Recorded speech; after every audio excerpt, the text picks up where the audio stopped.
从去年10月算起，美军所谓的23财年，如今也快过半。按照美国人的传统，这也就到了编列下一年预算，开始与国会之间进行吵架要钱的时间点了。而为了让国会多给点钱，给自己找个尽可能强大的假想敌，给美军塑造一个对手，自然也就是不可或缺的手段。比如最近几年一直在强调的，在大国对抗当中战胜中国。最近美国的多份报告又开始评估解放军新近发展了。这几份报告当中的我军也进一步增长到了美军所认定的前所未有强大的程度。不管是海军、空军还是火箭军，美军都开始在公开报告中承认，解放军在装备上的优势已经不再局限于过去数量上比美军更强大，而是在质量上也开始对美军取得优势。就比如说海军舰艇规模，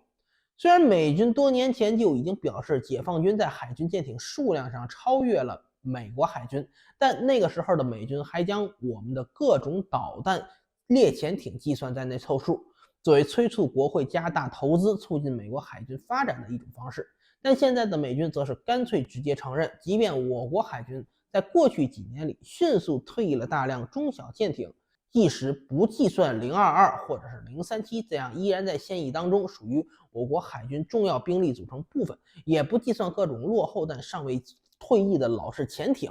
我国海军主战兵力相较于美国海军而言，仍旧有数十艘的数量优势。按照美国国防部长奥斯汀的说法，虽然美国海军过去几年始终努力建设一支更加大规模的舰队，但随着多艘老旧舰艇的退役，美军在舰队规模上不但没有得到扩张，反而进入萎缩状态。即便考虑到今年刚服役的新舰，美国目前舰队规模也只有305艘，而今年美军还有提康级巡洋舰的退役计划，预计未来几年内将会萎缩到300艘以下的规模。而相比之下，解放军目前335艘规模的主战舰艇，并且随着新舰艇快速服役，稳定向350舰以上的规模靠近。中美目前的舰队在规模上有了至少30艘的差距，而且会进一步扩大。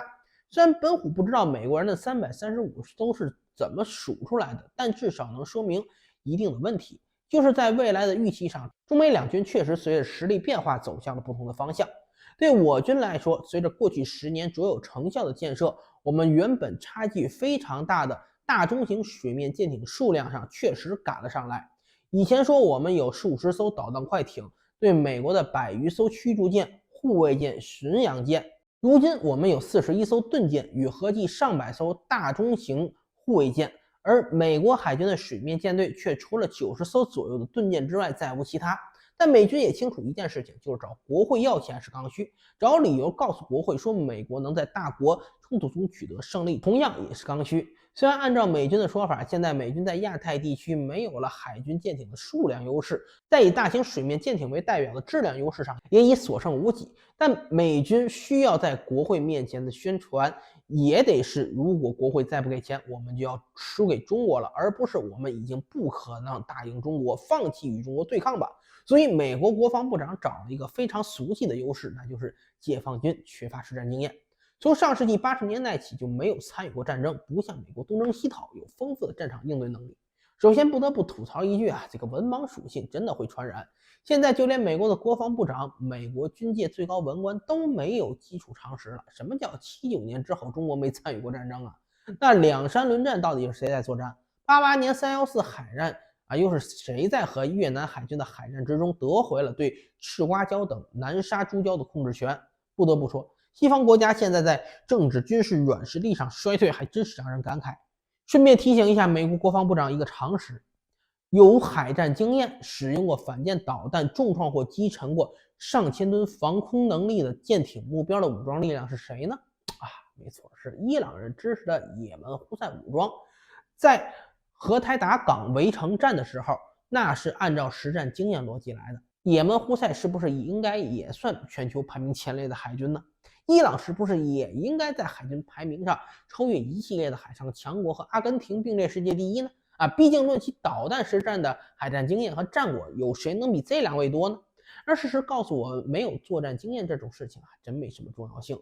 参加一战，美国海军有实战经验吗？有的，但那主要是英国海军手把手教会了海军炮术，手把手教了许多舰队技术，而不是美国参与了什么作战行动。二战美军建设期间的战法又来自哪里呢？来自战争期间的一系列舰队问题演习，通过一年年的舰问演习的实战化模拟，形成了一套自己海军的战法和学说，针对性建设了海军航空兵力量与快速机动力量。可以说，人类历史近百年来取得优异战果的武装力量，很少有靠着实战经验来取得战争中的优势，反倒是实战化演习靠着不断的推演、更新战法、革新理论，却又缺少实战的军队，上战场打大仗的表现都不差。凭什么美军认定解放军没有实战经验就一定趋于劣势？归根到底，还是因为对美国政界中很多力图通过中美对抗来取得利益的人来说，赢这件事情本身就是一种刚需。